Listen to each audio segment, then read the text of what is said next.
tidak kita budidayakan. Karena apa? Karena dia pada saat proses penciptaannya sudah mengandung banyak zat kimia. Untuk obat-obatan menyilang-hilangkannya itu, maka itu tidak layak dikonsumsi oleh manusia. Dan setiap petani yang menghasilkan jenis GMO itu harus memberikan keterangan bahwa itu adalah jenis GMO. Contohnya yang paling banyak tidak sadar kita konsumsi dari hasil komoditas GMO itu adalah kedelai. Indonesia ini adalah negara yang kebutuhan kedelainya tinggi. Karena apa? Konsumsinya tahu dan tempe. Hampir semua orang lah pastilah untuk setiap hari oke saminggu sakali mah pasti nuang tempe sareng tahu. Pastilah eta orang Indonesia. Kebutuhan tempe dan tahu ini tinggi. Sementara tadi jenis benih kedelai yang ada di sekitar kita adalah kedelai lokal. Satu, ya, jadi kedelai lokal ini kalau ditanam tidak terlalu lebat buahnya. Yang kedua, bijinya kecil-kecil. Tetapi yaitu karena asli kenging Gusti Allah eta madanya rasanya itu gurih. Nah, jadi beda kalau makan tempe dari kedelai lokal, tahu dari kedelai lokal dengan yang non lokal. Nah, tapi karena yang lokal ini tidak bisa memenuhi kebutuhan pasar, maka akhirnya kita impor kedelai dari Amerika.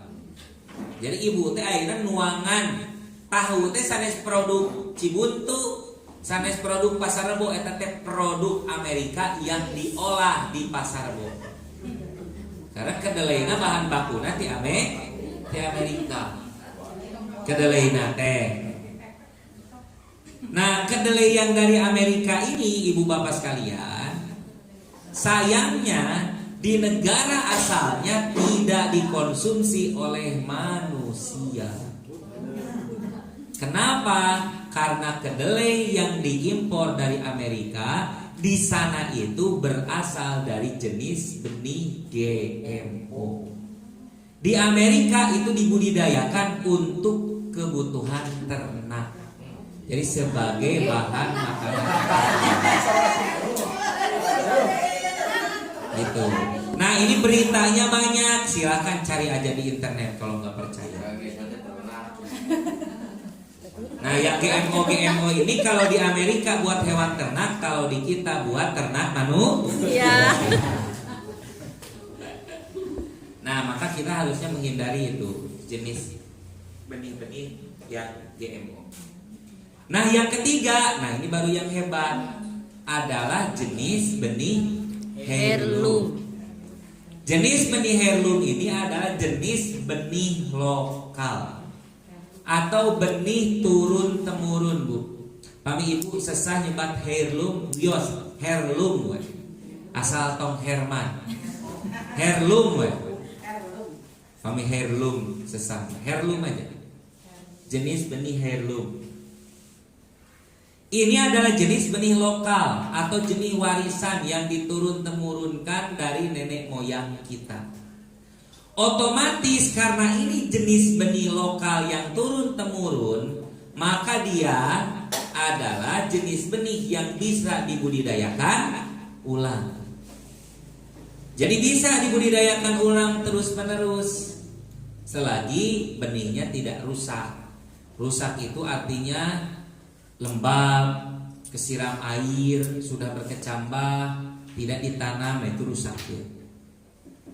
Nah, makanya kenapa orang tua kita dulu kalau nyimpen benih pasti di atas hawu. Untuk apa? Agar benihnya terus tetap kering.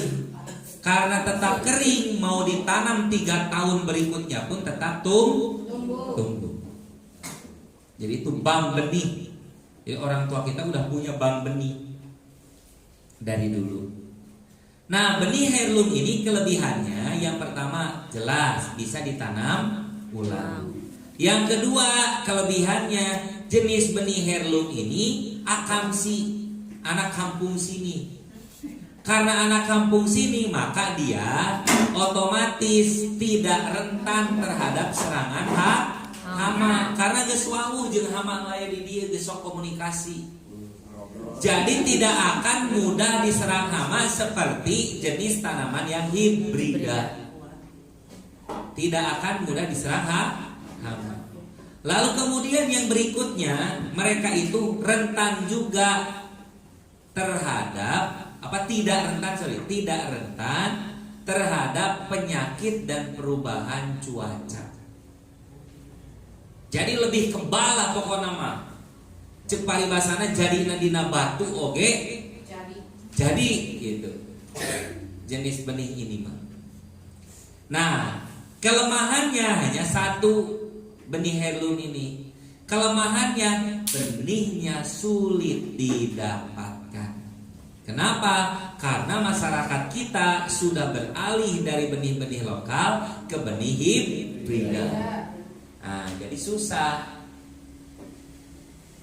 didapatkannya. Nah, setiap jenis benih ini berpengaruh terhadap jenis tanaman. Karena benih dan tanaman itu apa bedanya? Benih dan bibit itu apa bedanya, Bu? Kalau benih masih berbentuk biji itu benih. Kalau sudah mulai tumbuh, nah itu mah bibit. Janten teh kenging patukeun miwarangnya anak naon, binih atau bibit. Pami bibit mah anak tangkal cengek, tak eta mah bibit. Pami cengek masih kene siki eta binih. Setiap jenis benih pasti berpengaruh pada jenis tanaman. Ada berapa jenis tanaman? 3. Yang pertama tanaman anual, yang kedua biennial, yang ketiga perennial. Yang pertama jenis tanaman apa? Anual. Anual ini adalah jenis tanaman semusim disebutnya itu, Bu. Atau jenis tanaman sekali panen. Kita nanam 30 hari panen habis. Kita nanam 2 bulan berbuah, petik buahnya mati habis. Sebutkan contoh jenis tanaman anual di sekitar kita sambil ditulis. Coba apa saja? Jagung, betul. Terus? Padi. Enggak, pisang itu beranak.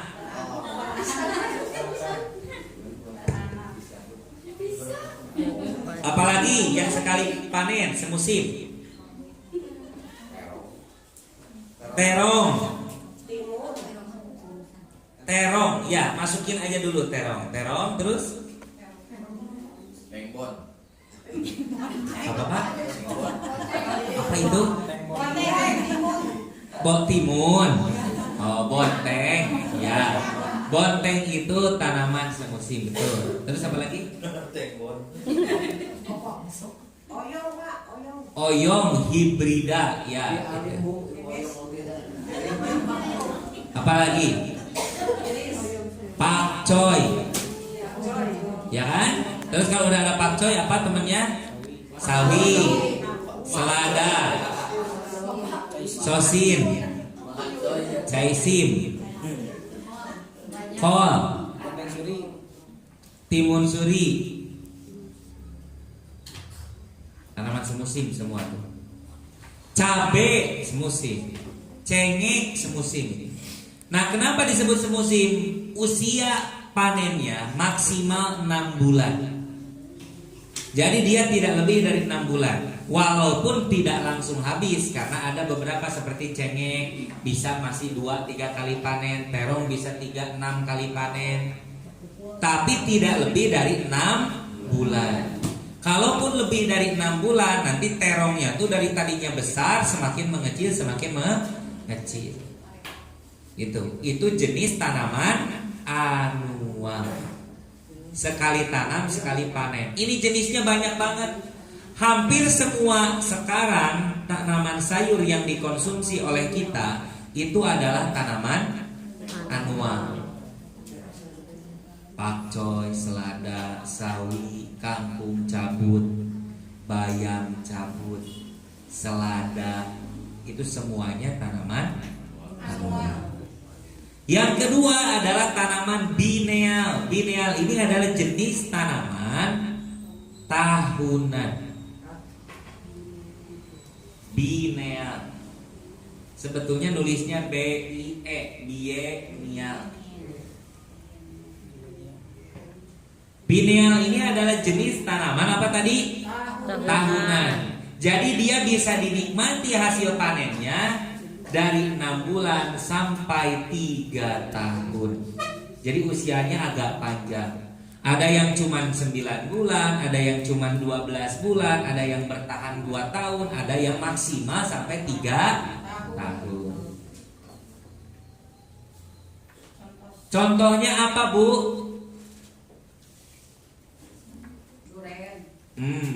Duren lebih dari 3 tahun.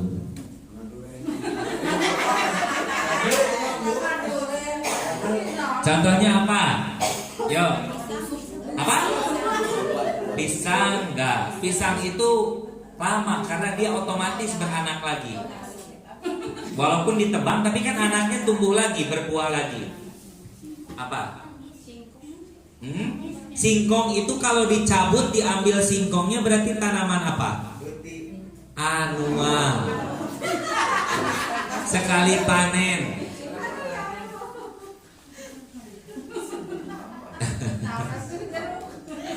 Apa? Coba. Jeruk panjang banget itu nanti yang ketiga jeruk mah.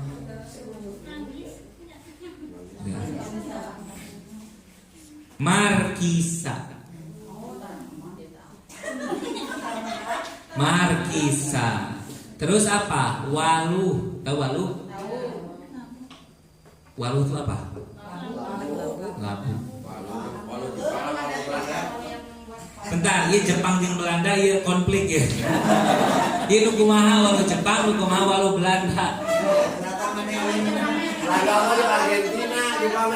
Oh, waluh Jepang itu yang biasa di sayur. Nah, itu biennial. Usianya lebih dari 6 bulan kan? Ya, berarti biennial. Waluh kolot. Waluh kolot juga sama, itu biennial. Kecuali ada labu jenis baru, labu madu, tahu? Iya, yang oranye tapi kayak kecil-kecil. Sami teko ieu tah. Nah, eta mah labu madu. Labu madu itu hibrida sekali panen. Kalau ya anual. Kalau labu Halloween, tahu Halloween? Ya. Ya, yang kolok suka badag. Yang oranye.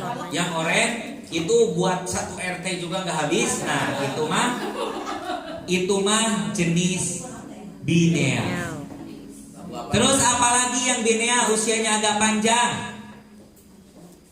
Apa? Coba. Hiris. Hiris itu ada matinya tapi usianya agak panjang. Paria kalau benihnya lokal itu berarti usianya panjang. Usianya panjang berarti biennial juga.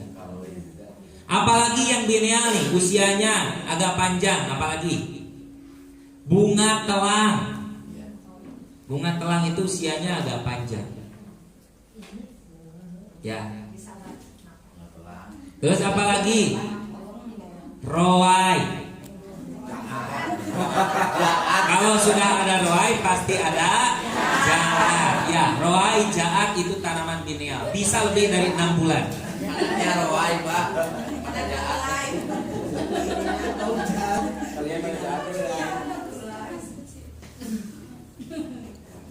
Lalu ada lagi labu air. Labu air, leor mau di urang mah.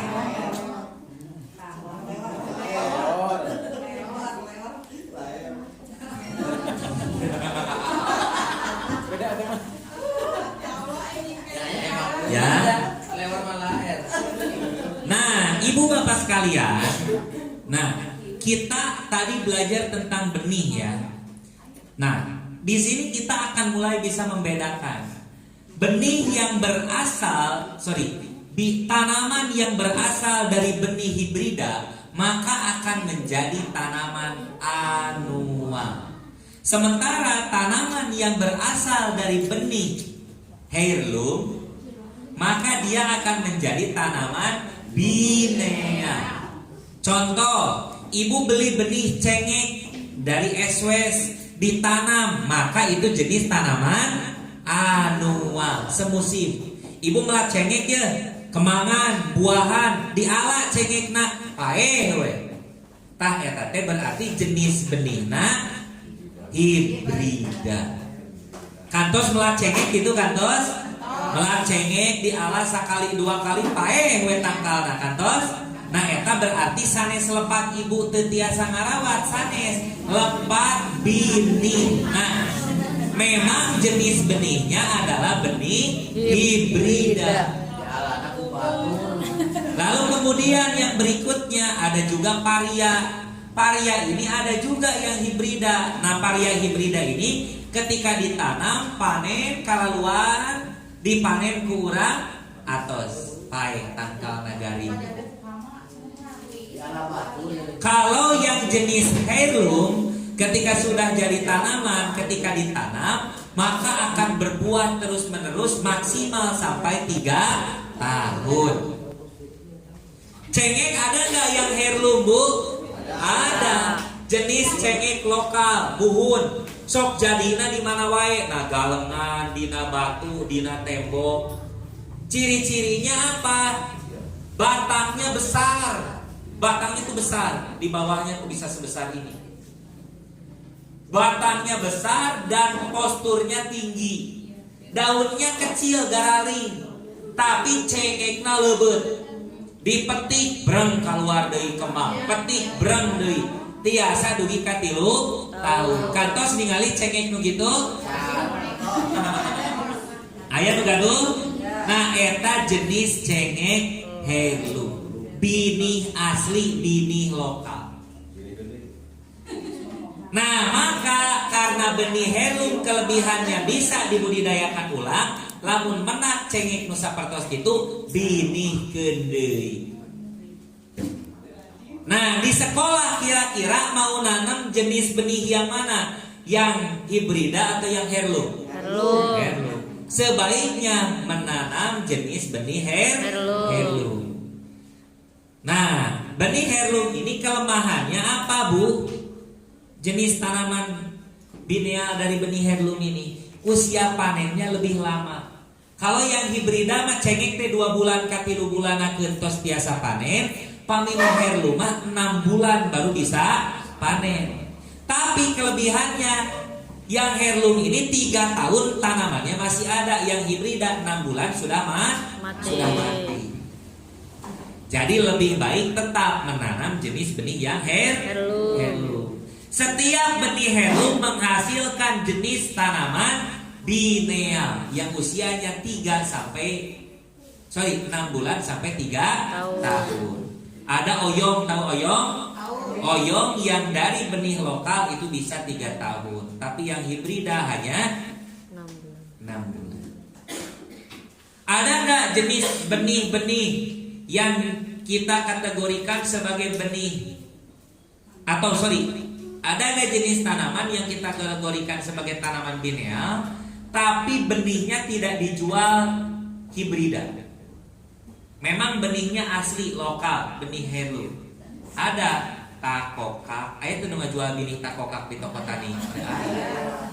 Lalu apa? Lenca, nggak ada yang ngejual lenca, betul kan? Surawung itu nggak ada yang ngejual, kecuali beda ya, ada yang ngejual biasanya basil. Itu bukan surawung, tapi satu famili dengan surawung. Ya, kapi ua atau kapi emang ya kata surawung. Si basil. Ya, jadi seperti kita kacang koro, gitu ya. Itu adalah jenis bineal. Jadi usianya agak panjang sampai 3 tahun. Cengek, terong, tomat, ada nggak tomat yang bineal? Ada, Bu. Tomat yang bineal usianya panjang ada. Biasanya tuh tomat cherry.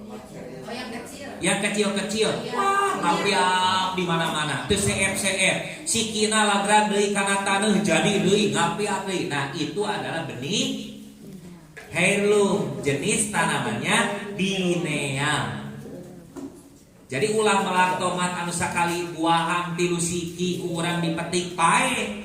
Melakna anu heirloom, jenis tomatna gitu kan, sehingga awet bisa terus berkembang, berbuah. Terus apa lagi? Tomat ada nggak yang besar tapi jenis bineal? Ada, biasanya tomat keriting, nugali, terang katus teh ningali. Anu sapertos labu haluin. Nah, gitu. Eta teh tomat heirloom. Jenis tanaman bineal. Terong juga ada, terong-terong yang lokal. Biasanya lebih besar dari terong hijau yang kita jadikan lalap beli di pasar. Teh sama hibrida anu di pasar mah.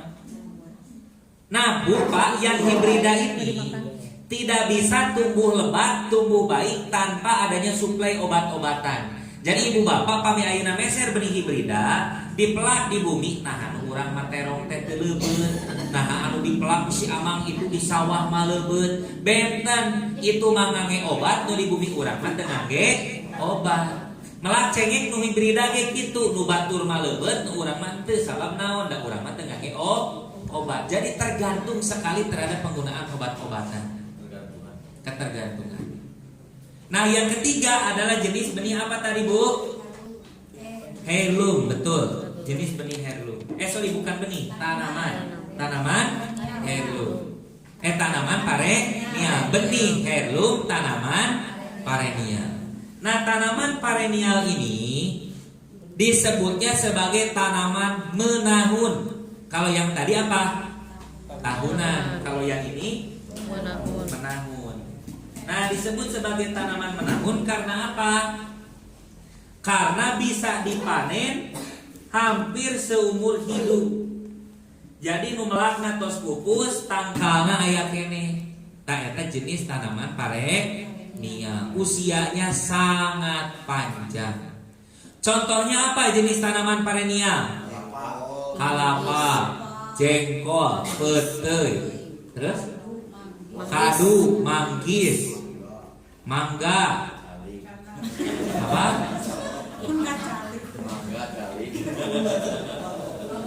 Terus apa lagi? Peteuy, nya kalapa atos peteuy,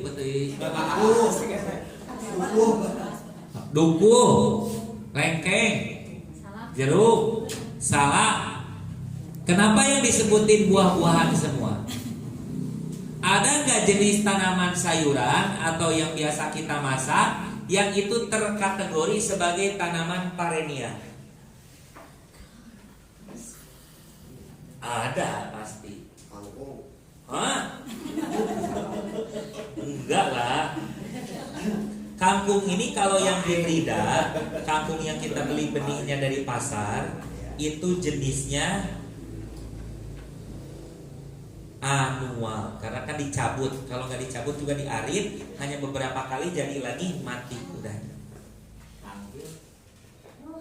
Nah, tangkil itu jenis tanaman perennial. Tangkil, tulis tangkil. Terus apa lagi selain tangkil? Baru satu, ayo. Gedang. Enggak, gedang itu bineal. Pepaya itu bineal, bisa sampai 3 tahun tapi nggak lebih dari itu. Jambu mede, ya masih kene buah eta teh jambu mede, tapi pucuknya biasa di sayur. Terang, dilalap. Keluwi, betul, buah deui wae. Mun keluwi anu saperti sukun.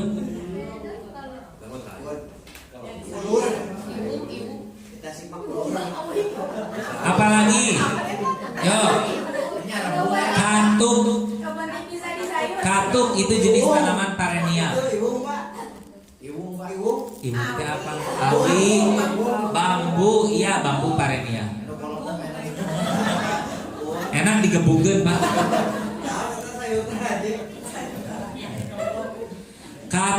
Katuk itu perennial. Lalu apa lagi? Pepaya Jepang, tahu nggak pepaya Jepang?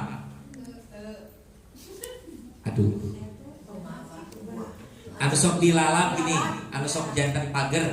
Oh ya.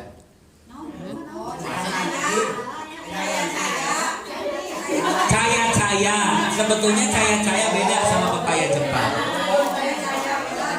Ya, caya-caya pepaya Jepang itu parenia. Terus apa lagi? Sampai Jepang, ya. Terus apa lagi?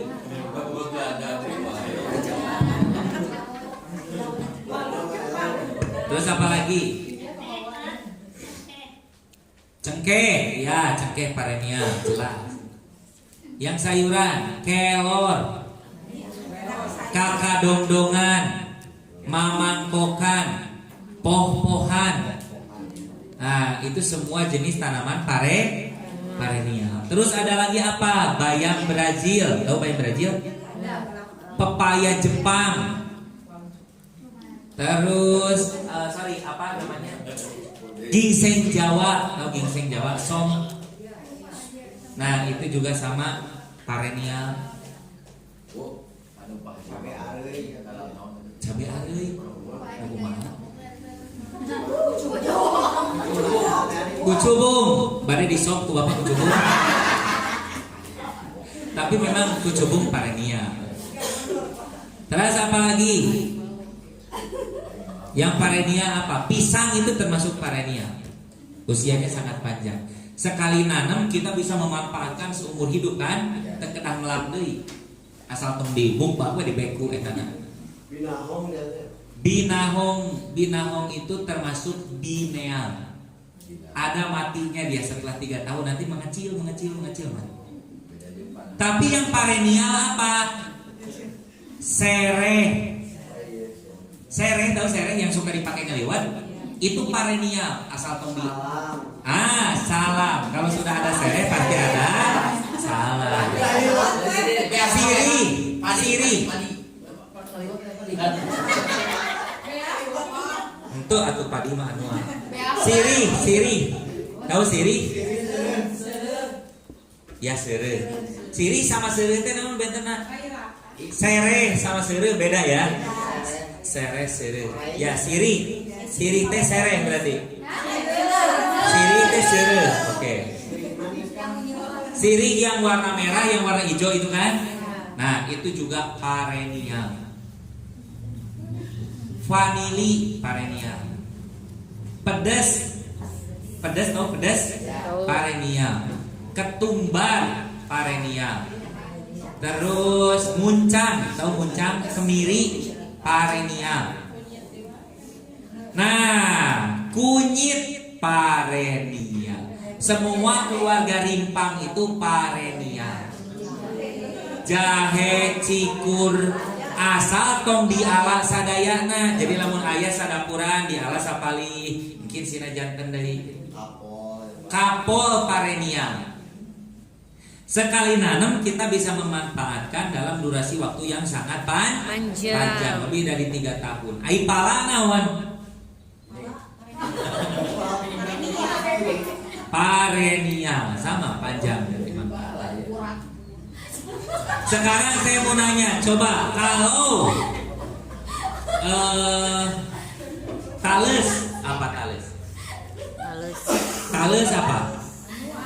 Anual. Kalau singkong anual juga. Tapi kalau singkongnya diambil daunnya Jadi parenial. Tapi teknik nanamnya beda. Kalau singkong mau diambil umbinya, ditanamnya miring 40 derajat. Ini. Kalau mau diambil daunnya, digolengkeun. Nah, oke, tunggu tak gitu. Jangan terserah bade melatna kamu naon, bade diparenialkeun biasa, bade di anualkeun biasa. Tergantung. Hah? Sana, darunya ke dia dan. Kelas parenial ada lagi yang lain contoh yang parenial. Kisimet, tahu kisimet?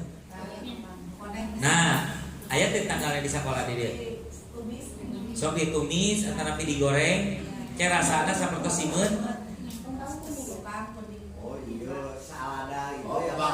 Jadi bubur. selada liar, selada air, selada air perennial, poh-pohan perennial. Terus naon di sok lalap nu aya di leuweung? Antanan perennial. Antanan perennial. Kunar. Sintrong, ya perennial. Putat perennial.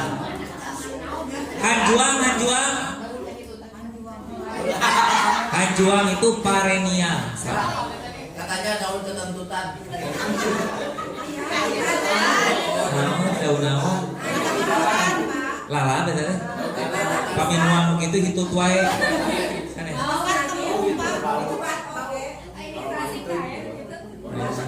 Oh, daun kahitutan. Dilala beta teh.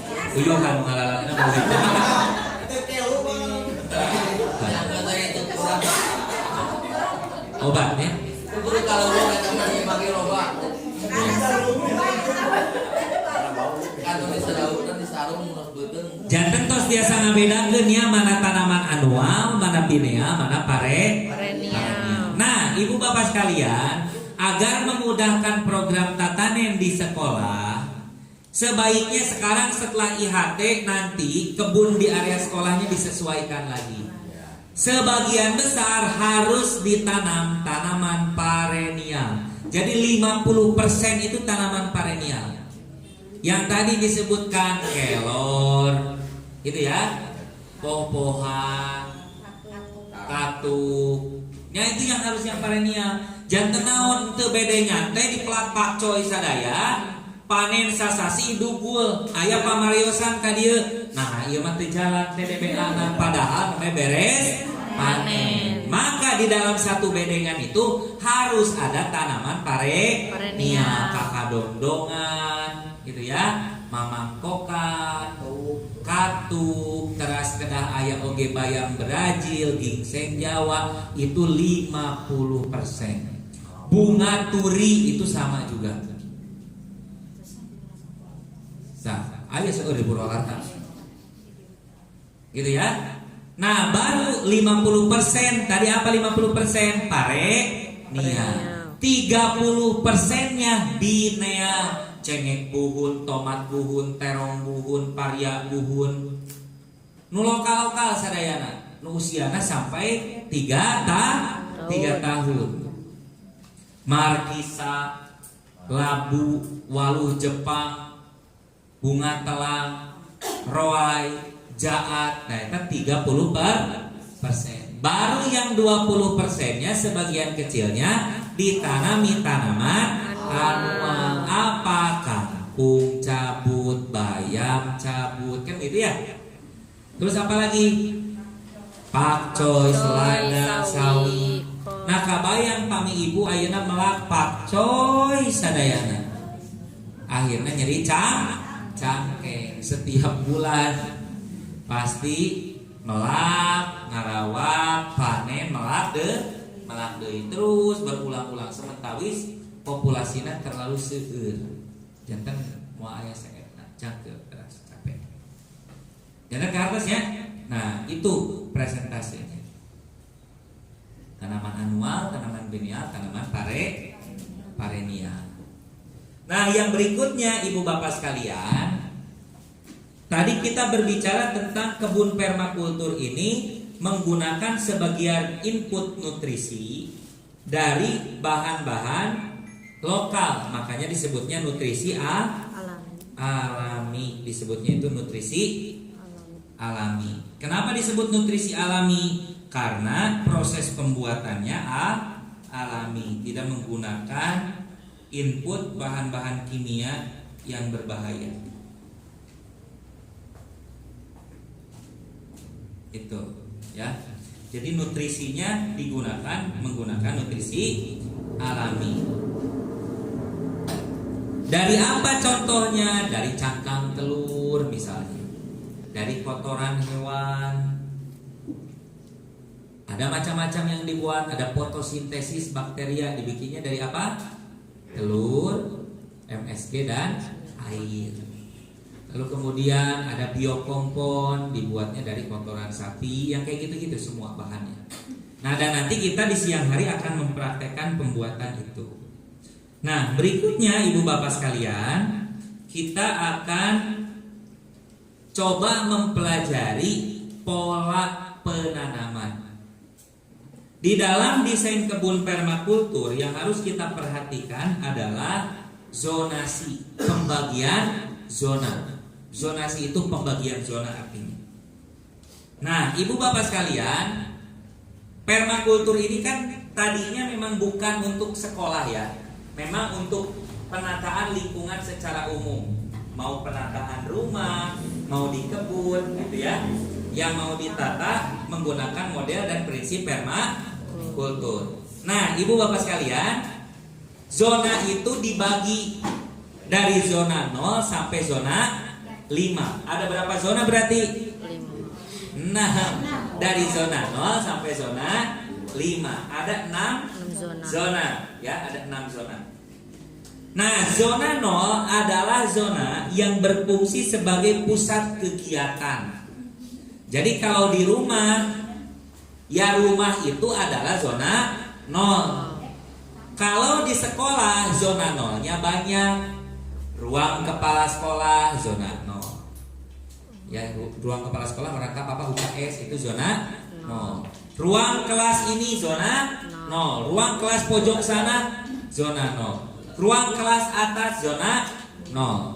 Jadi setiap ruang atau pusat tempat beraktivitas atau berkegiatan itu disebutnya zona 0. Setelah zona 0, zona yang paling dekat dengan zona 0 disebut zona 1. Zona 1 ini adalah zona yang paling dekat dengan zona 0. Maka sudah pasti kalau ini ruangan kelas zona 0, maka halaman yang paling dekat di depannya adalah zona 1. Apa yang ditanami di zona 1? Yang ditanam di zona 1 adalah tanaman pangan yang dibutuhkan harian. Kebutuhan tanaman harian. Yang kedua, membutuhkan perawatan intensif. Kebutuhan perawatannya intensif. Harus disiram, harus diperhatikan, harus dipupuk, harus dicabutin rumputnya. Itu semua ditanam di zona 1. Lalu di zona 1 selain itu adalah yang tanaman kebutuhan pangan harian. Jadi apa tujuannya? Biar kita kalau lagi masak butuh cengek, teu kudu kukurilingan, tinggal buka ke jendela, dipayuneun jendela terus aya tangkal cengek. Jadi kebutuhan harian itu ditanam di zona 1. Dan juga yang perawatannya intensif, pakcoy, selada, sawi. Nah itu kan intensif tuh. Nah, zona 1 cengek gitu ya, itu yang dibutuhkan harian. Nah, baru berikutnya zona 2. Zona 2 ini adalah area yang minim diakses atau area yang lebih jauh dari zona 1. Agak jauh dan minim kita ke sana, jarang, walaupun ya suka ke sana tapi jarang, tidak sesering di zona 1. Apa yang ditanam di zona 2? Sama, tanaman pangan tetapi tidak dibutuhkan harian. Jarang kita butuh itu ya, mungkin seminggu sekali, mungkin sebulan sekali. Dan tidak membutuhkan perawatan intensif. Contohnya apa? Salam, serai, cikur, jahe, lengkuas, ya lengkuas telaja. Singkong bisa di zona 2, bisa di zona 3. Zona 2 aja dulu itu. Katu, kan gak dimasak setiap hari katu. Kelor di zona 2. Itu yang sudah minim juga perawatannya kan. Teu aya jalmi anu ayeuna mupuk tangkal kelor, nyiram tanaman kelor setiap pagi dan sore hari, teu aya. Benten sarang melak bonteng gitu kan. Nah itu pasti harus harus disiram, dirawat setiap hari. Areanya lebih jauh, area zona 2. Nah, lalu berikutnya zona 3. Zona 3 ini sudah lebih jauh lagi dari zona 1, dari zona 0. Di zona 3 apa yang ditanam? Ibu bapak, yang ditanam di zona 3 adalah tanaman-tanaman buah atau tanaman pangan yang berstruktur pohon. Contohnya tadi disebutin tangkil, nah itu zona 3. Atau buah apa? Lemon misalkan. Di zona 3. Pisang di zona 3. Termasuk zona 3 ini adalah zona yang kita bisa gunakan sebagai area composting. Jadi nanti membuat banana circle itu di zona apa? 3. Di zona 3 membuat banana circle. Lomba kubik. Lalu kemudian apa lagi? Di zona 3. Di zona 3 ini sebetulnya kalau biasanya, karena permakultur ini bukan cuma buat di sekolah ya, buat di rumah juga bisa. Jadi jangan ngebayangin sekolah ini aja. Di zona 3 juga biasanya dijadikan area kolam ikan atau ternak kecil. Unggas artinya. Punya bebek, punya ayam itu di zona 3. Jangan melihara bebek atau ayam di zona 1. Ya. Butuh daging, Butuh daging, tewak, kerewak, lecit gitu ya. Di zona 1.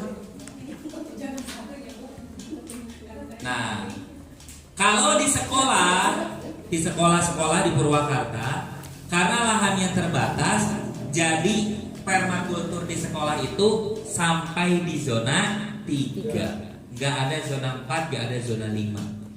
Kalau di rumah atau ibu bapak punya villa, punya kebun, bisa dikembangin sampai zona 5. Bu, nanti lihat zona 6. Dari zona 0 sampai zona 5. Tapi kalau ada 6 zona betul. Sampai zona 5. Zona 4 untuk area apa? Biasanya zona 4 ini untuk tanaman kayu keras. Jadi biar apa? Kalau kita rumahnya nanti bocor, ada kayu yang mau diganti atau kusen yang mau diganti, kita juga punya kayu dari area kebun kita sendiri. Kayu biasa. Nah, zona 4 juga selain itu biasanya digunakan untuk ternak besar. Ternak besar itu apa? Kambing, sapi, munding, itu ternak besar. Nah, baru setelah itu ada zona 5. Zona 5 ini apa? Area yang dibiarkan tumbuh dengan alami. Jadi terkedah di koren, terkedah di pelakan, terkedah di kukumahkeun we antepkeun eta masih jadi leuweung alit di area urang. Nah, tapi kan itu mah kalau skalanya besar, maka sekolah-sekolah mah cuma sampai zona 3. Ada sih di Purwakarta juga beberapa sekolah yang saya sarankan punya sampai zona 5. Contohnya adalah SMPN Kori itu apa ya? 3 Pasawahan yang Ciharang. Betul kan? SMP 3 Pasawahan. Yang mau ke arah Pondok Salam gini nembus. Tanjung Sari. Bukan itu. SMP 2. Enggak, itu mah 2 Pasawahan, itu mah 3 Pasawahan. Oh, 2 ya. 2 Pondok Salam. 2 Pondok Salam. Lio. Iya benar, bukan itu salah. 2 Pondok Salam. Tanjung Sari, tah eta, nuhun leres. Anu sawah nanjak, kira teh nembus ka dieu nya. Apa kan? Kalau sate Tanjung Sari, mah eta kana sate wae. Nah begitu ya. Nah itu adalah pembagian zonanya. Lalu kemudian ibu bapak, kita perlu tahu perbedaan 3 istilah pangan. Karena tujuannya kalau bercocok tanam pasti untuk kebutuhan pangan. Kalau kita berbicara pangan, ada 3 istilah tentang pangan. Yang pertama adalah ketahanan pangan. Yang kedua kemandirian pangan. Dan yang ketiga adalah kedaulatan pangan. Ketahanan pangan ini adalah satu kondisi di mana saat kita masih tergantung input pangan dari pihak luar, dari eksternal. Contoh ketahanan pangan itu adalah jika kita misalkan semua kebutuhan pangan yang kita butuhkan itu hasil beli dari warung. Nah itu ketahanan pangan. Tahan, bisa makan, bisa masak, tapi tergantung ke warung. Kalau sekali-kali warungnya tutup atau nggak jualan, tak bingung dirinya. Biasanya nyambel acan, sebab cengengna meser di warung. Dalam skala yang lebih besar, misalkan negara kita mengimpor bawang putih setiap tahun dari Filipina. Ternyata di Filipina dia tidak mau mengekspor lagi bawang putih, ya. Karena apa? Karena mengutamakan kebutuhan dalam negerinya. Maka kita nggak bisa masak lagi pakai bawang putih. Atau harga bawang putihnya mahal naik. Makanya kenapa di Indonesia itu suka ada kenaikan harga yang tidak masuk akal. Nah karena apa? Karena kita ada dalam posisi ketahanan pangan. Ketahanan pangan itu jangankan antar negara hubungannya antar wilayah aja itu sudah berbahaya. Orang Purwakarta disuplai pangannya sama orang Majalengka, eta terus bahaya. Bujeng-bujeng orang disuplai ke orang luar negeri. Misalnya, orang Purwakarta ini bawang daunnya semuanya dari Majalengka dikirim. Nah, kalau Majalengka gak mau ngirim lagi ke Purwakarta, berarti sudah gak bisa kita mendapatkan pasokan bawang daun. Nah, itu kayak gitu-gitu. Itu dalam skala kecil. Jadi ketahanan pangan ini kan sering dibicarakan. Mari kita wujudkan ketahanan pangan. Ya ketahanan pangan mah gitu. Yang penting mah ada, mau hasil impor, mau hasil nyuri, mau hasil dikasih sama orang, yang penting mewareg buat biasa barang tua. Itu ketahanan pangan. Nah, berbeda dengan kemandirian pangan. Kalau kemandirian pangan itu adalah satu konsep di mana satu kelompok masyarakat sudah bisa memenuhi kebutuhan pangannya secara mandiri, untuk kebutuhannya mandiri. Pak, da sesah ngewujudkeun kemandirian pangan mah da ayeuna atuh da melakna ge lahana teu aya dan lain-lain. Tidak perlu memandirikan kebutuhan pangan yang susah. Misalkan hoyong kentang melak nyalira, wortel melak nyalira, panak sesah. Atuh anu tiasa dipelak di urang we naon? Sereh. Tiasa melak sereh tiasa. Bari peureum ge melak sereh mah janten saking ku gampil-gampilna. Tapi kan di kita sekarang termasuk di daerah Pondok Salam di sini. Gitu ya. Kadang-kadang sereh wae oge digantung-gantung diical di warung. Berarti indikatorna naon? Masyarakat Pondok Salam tos teu melak sereh. Itu ngan salabara urang itu melak sereh. Itu. Nah, itu indikator. Nah, maka nanti beralih sebentar perlahan-perlahan dari yang tadinya ketahanan atau ketergantungan pangan pada pihak eksternal menjadi kemandirian pangan. Mandirikeun tadi sereh, mandiri bawang daun sehingga lamun peryogi bawang daun tos teu meser deui. Di sakola ge sami. Sereh pami peryogi kanggo liliwetan tos teu meser deui. Eta kemandirian pangan.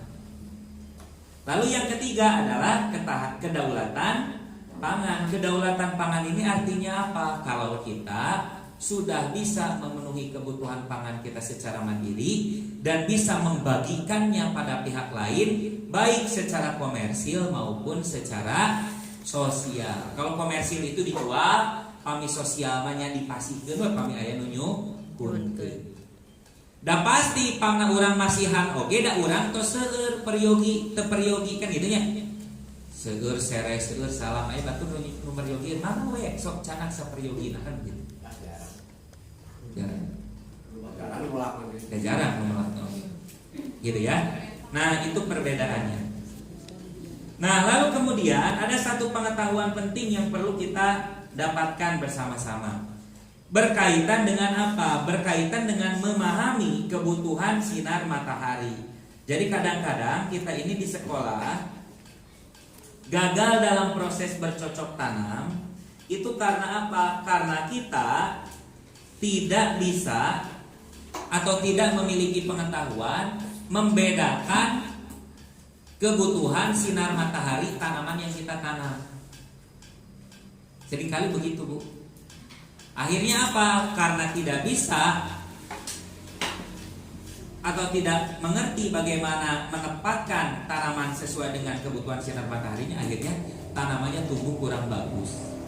Nah, seharusnya begini, kita membedakan tanaman itu berdasarkan 4 klasifikasi kebutuhan sinar mataharinya.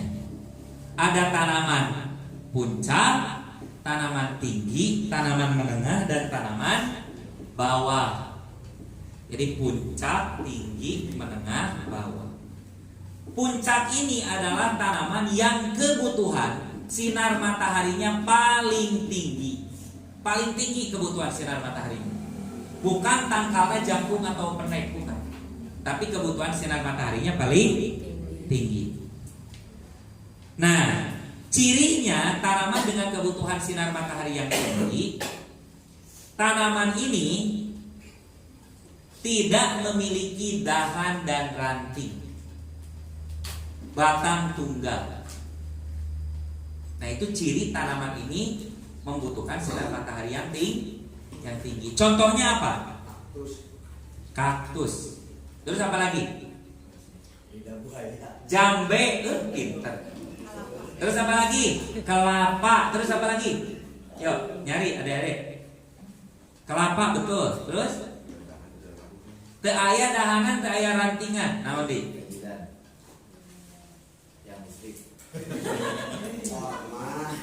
Kurma, sawit, palem. Itu jenis tanaman puncak. Jangan ngelihat yang tinggi-tinggi terus, lihat yang pendek yang gak ada batang, gak ada rantingnya. Padi itu tanaman puncak. Kebutuhan sinar mataharinya paling tinggi, gak boleh kehalangin sama sesuatu apapun. Walaupun penek tangkal parek. Madakna di sawah tara aya anu melak tangkal di tengah sawah. Kahieman parena pasti awon di nu kahieman. Terus naon deui? Jagong. Awas di dia melak jagong di nu ieu moal janten moal sae. Terus naon deui? Benten deui suku. Rumput hias masuk. Nah, semua jenis rumput, bukan hanya rumput hias. Rumput itu tanaman puncak. Makanya kenapa kalau kita di halaman rumah aya nu kaieuhan ku kanopi moal janten rumput. Tapi anu negrap ka expose pasti jantan rumput. Jantan lumut kami di nu kaieuhan. Rumput. Terus apa lagi? Contohnya hanjeli. Hanjeli itu tanaman puncak. Terus sorghum. Tahu sorghum? Sorghum itu tanaman puncak. Jagung tanaman puncak. Apalagi tebu.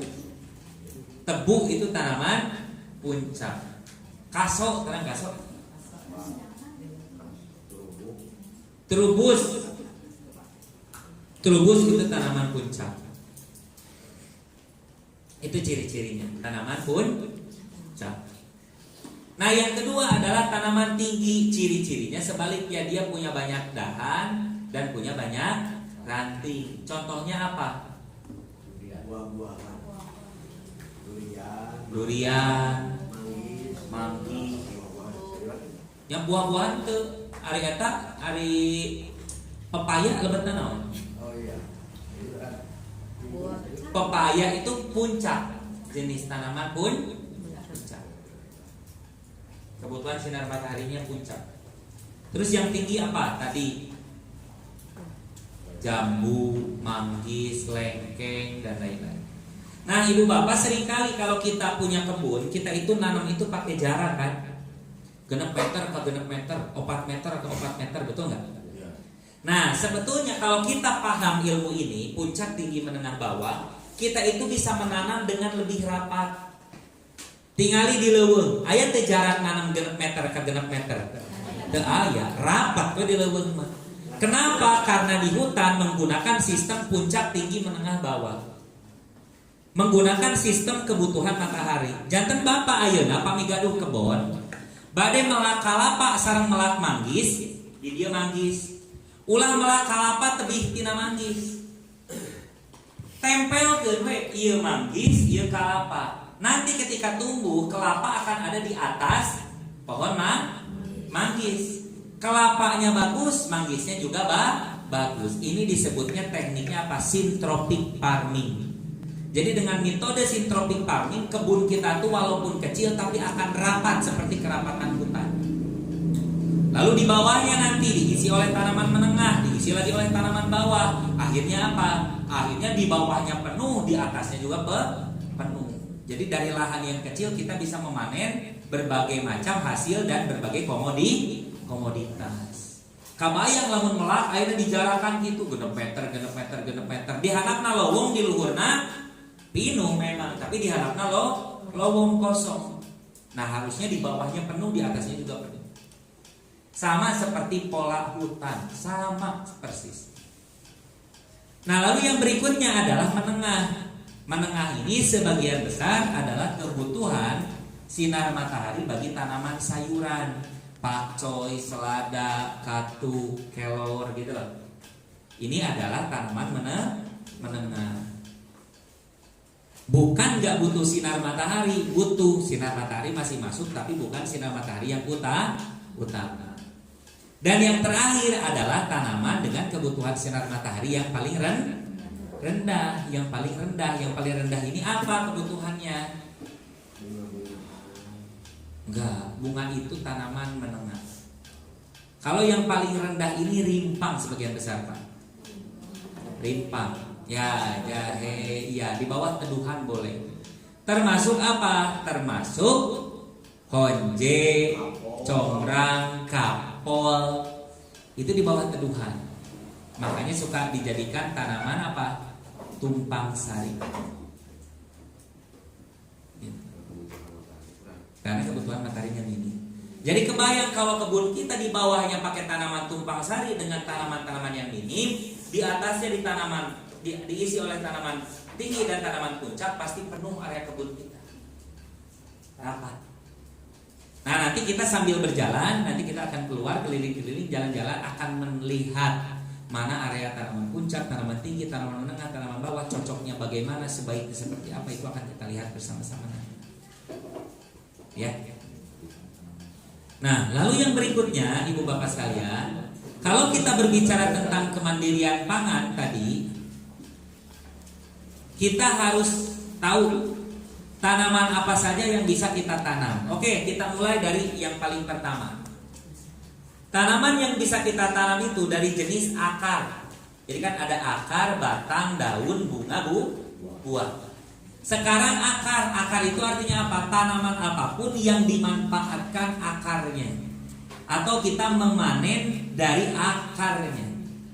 Nah, ini bisa ditulis kalian nanti biar ibu bapak punya inspirasi apa yang mau ditanam di sekolah. Oke, dari keluarga akar apa yang mau ditanam atau sudah ditanam? Ya, apa? Singkong, talas, terus tambah koleksinya, sekalian nambah koleksi yang belum ada. Apalagi?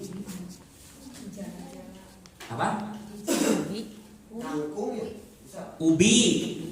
Kangkung bisa. Enggak, akar. Yang dimanfaatkan akarnya. Ganyong.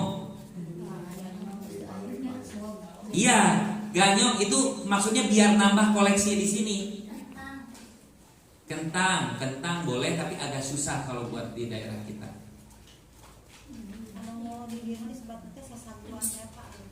Sasaguan, ya biasa.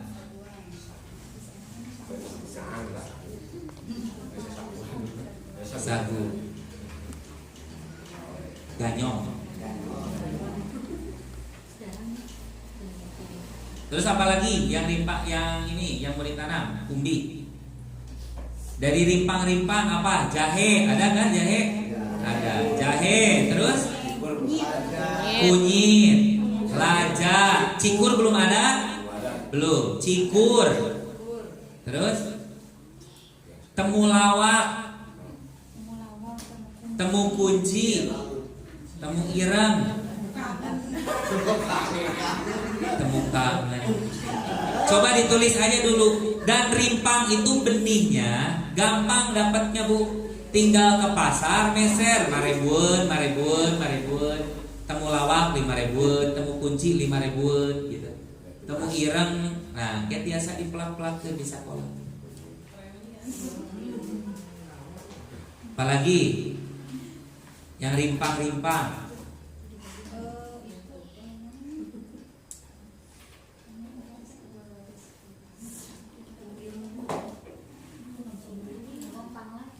Panglai, tuh. Jaringao, ya. Jaringau. Kalau jaringao cuma nanamnya harus di ember ya Bu ya. Artinya diletak, kedangnya letak. Jahe juga kan banyak jenisnya, jahe emprit, jahe gajah, jahe merah, jahe hitam. Jahe mencran.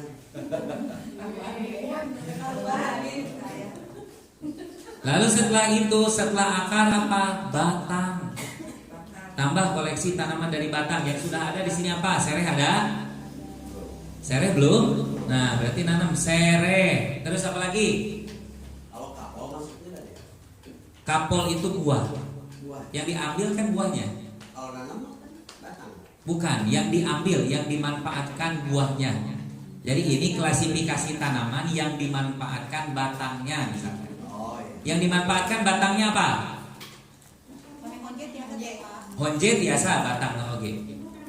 Tebu. Tebu, nah batang. Kayu manis itu batang kan?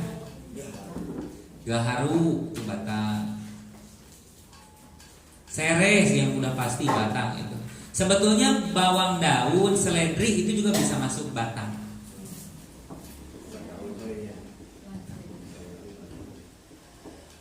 Setelah batang, tadi akar, batang, terus anatominya apalagi? Daun.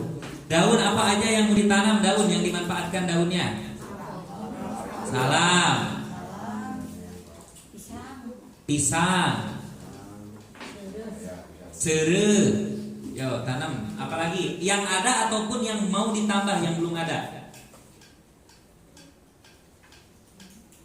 Apalagi? Pohon-pohon di sini bagus kayaknya. Tapi di Purwakarta melat pohon soalnya saya. Apalagi? Apa? Singkong mundureun. Singkong endeureun. Boleh. Caya-caya. Terus apa lagi? Katu. Kakadongdongan. Mamangkokan. Uring, Surawung,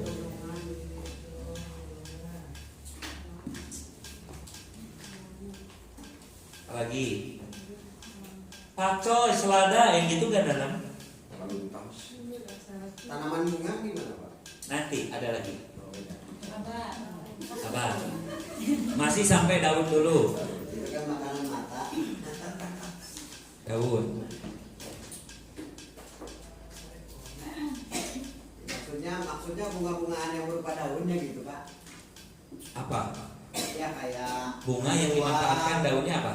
ya kayak hanjuang kan nggak berbunga dia buat apa makanan mata doang gitu. Oh, daun ya tanaman hias Iya maksudnya. tanaman hias, bukan Ya, tanaman bunga. tanaman hias. Tanaman hias berupa daun gitu. Ya, kayak aglonema gitu Kayak kan. di depan semua tuh aglonema gitu. Ya. Tayang. Setelah daun apa? Kalau bunga, pepaya itu daun. Bunga. Bunga apa aja yang biasa dimanfaatkan, dimakan, dikonsumsi? Bunga telang, bunga pepaya, bunga kesimet, bunga rosella, bunga turi, bunga pepaya, bunga honje, kecombrang.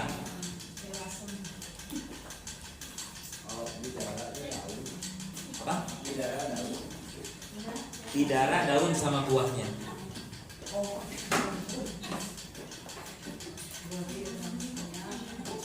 Nah, bunga ini ibu bapak sekalian ada dua fungsi yang harus kita tanam. Bunga bunga sebagai refugia. Refugia itu pengundang predator alami atau pengalih serangga. Refugia bukan nama bunga. Bunga itu berfungsi sebagai pengalih serangga, disebutnya refugia. Banyak jenis bunganya itu ya. Jenis bunga-bunga yang bisa jadi pengalih serangga, ada bunga matahari, ada bunga marigold.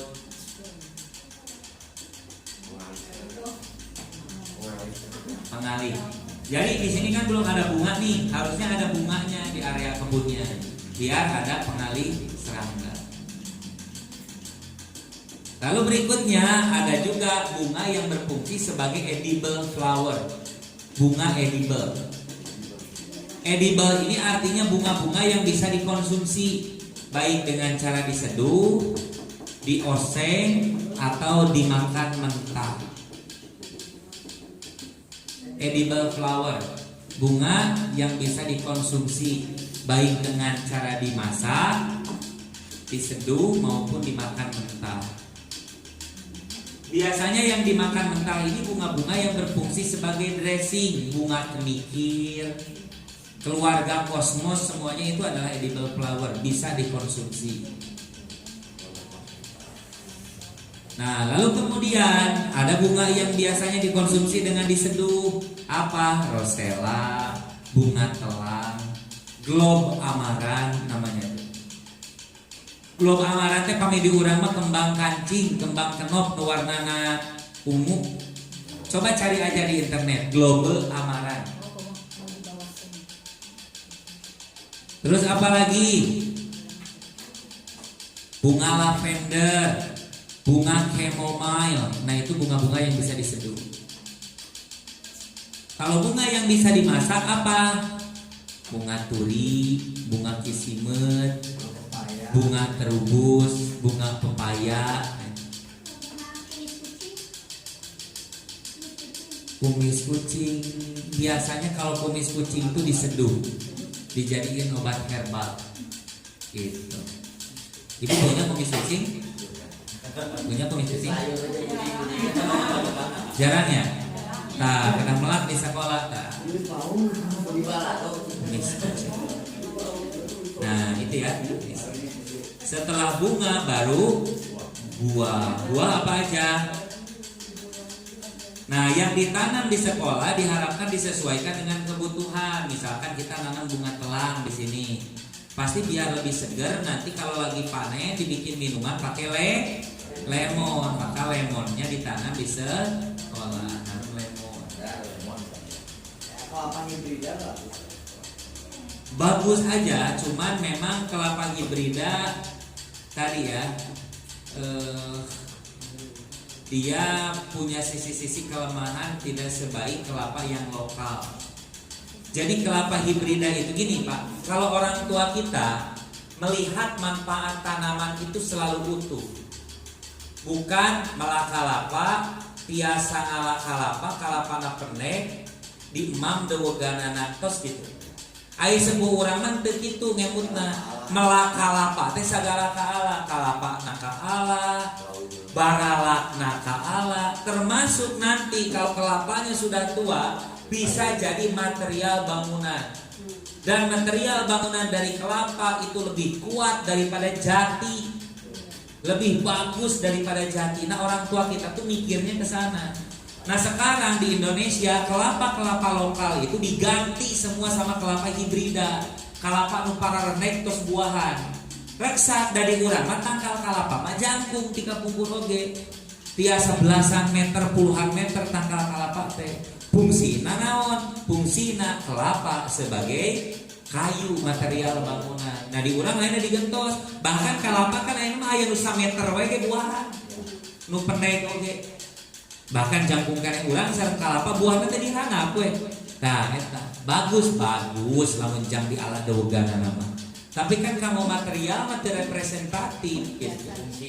Teu fungsi. Nah, ari sepuh urang mah melihat satu objek itu, alam itu dari semua fungsinya secara utuh, menyeluruh, enggak setengah-setengah, enggak sepotong-sepotong. gitu. Baik Ibu Bapak sekalian, kita akan melanjutkan nanti dengan materi di luar. Nah, materi teorinya sudah cukup dulu, dan kita nanti di luar akan langsung praktek membuat media tanam. Salah satunya dengan diawali dengan membuat sekam bakar. Nah, kita akan beristirahat dulu, dan nanti pada saat keluar mohon untuk alat tulisnya tetap dibawakan. Akan banyak materi yang kita ikuti, yang akan kita dapatkan pada saat di luar. Selain kita akan membakar sekam, kita juga nanti akan keliling untuk garden tour, belajar dari sistem perkebunan yang sudah dibangun di sini. Nanti yang harus ditambahkan apa, 12 prinsip permakultur yang perlu ditambahkan, yang perlu dikuatkan apa. Demikian itu dulu yang bisa disampaikan di sesi pertama ini ya. Nanti kita akan lanjutkan lagi. Terima kasih. Wassalamualaikum warahmatullahi wabarakatuh.